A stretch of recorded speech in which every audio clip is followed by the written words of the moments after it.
আজ দেখাবো বাটা মশলা দিয়ে আলু দিয়ে দেশি মোরগের ঝোল রান্না। আসসালামু আলাইকুম, আপনাদের সবাইকে সাথীর হেসেল করে স্বাগতম। বাটা মশলা দিয়ে মুরগির পাতলা ঝোল রেসিপির জন্য আমি প্রথমেই কড়াইতে দিয়ে দিলাম পরিমাণ মতো তেল।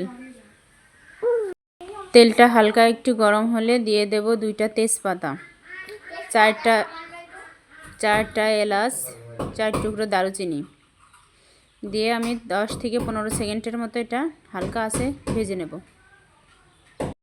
10 থেকে 15 সেকেন্ডের মতো এটা নাড়া হয়ে গেলে দিয়ে দেবো আমি বেটে রাখা আদা, রসুন, পেঁয়াজ, জিরা আমি একসঙ্গে ব্লেন্ড করে নিয়েছি। সেই ব্লেন্ড করা মশলাটা এবার এর মধ্যে ঢেলে দেবো তেলের মধ্যে।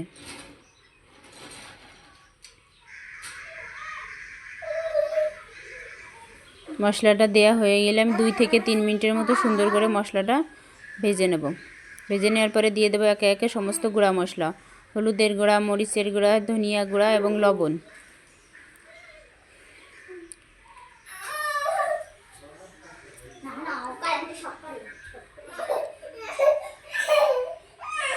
সব কিছু দিয়ে আরও 2 থেকে 3 মিনিটের মতো নেড়ে নেব। মশলাটা আমার একটু লেগে লেগে যাচ্ছিলো, তাই আমি একটু হালকা একটু পানি দিলাম যাতে মশলাটা পুড়ে না যায়। মশলাটা আরও 2 থেকে 3 মিনিটের মতো সুন্দর করে কষানো হয়ে গেলে দিয়ে দেব মুরগির গোশত এবং আলুটা। মুরগির গোশত এবং আলু দিয়ে সুন্দর করে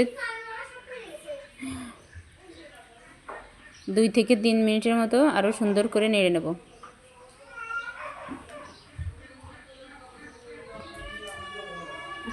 নেড়ে নেওয়ার পরে এবার আমরা কষানোর জন্য পানি দেব। এখানে আমি 2 কাপ মতো পানি দিয়েছি কষানোর জন্য, মাংসটা কষানোর জন্য। আর একটু নেড়ে মাংসের মশলাটা সুন্দর করে মিশিয়ে এবার আমি মাংসটা কষানোর জন্য ঢেকে দেব। 2 থেকে 3 মিনিট পরে মাংসটা একটু হালকা করে ভাবে নেড়ে দেব। কষানো হয়ে গেলে তার মধ্যে দিয়ে দেব ঝোলের পানি। গরম পানি দিয়েছি এখানে। একটু ঝোলের পানিটা বেশি দেবো, যেহেতু দেশি মোরগ সিদ্ধ হতে একটু সময় লাগবে এবং যেহেতু রুটি দিয়ে খাবে তো এই জন্য রুটির সঙ্গে একটু ঝোলের পরিমাণ বেশি লাগবে, এই জন্য আমি ঝোলটা একটু বেশি রেখেছি। এই যে আমার মুরগি পাতলা ঝোল রেডি। আমার রেসিপিটা যদি ভালো লেগে থাকে তাহলে আমার চ্যানেলটিকে সবাই লাইক, কমেন্ট, সাবস্ক্রাইব করে পাশে থাকবেন। ধন্যবাদ সবাইকে।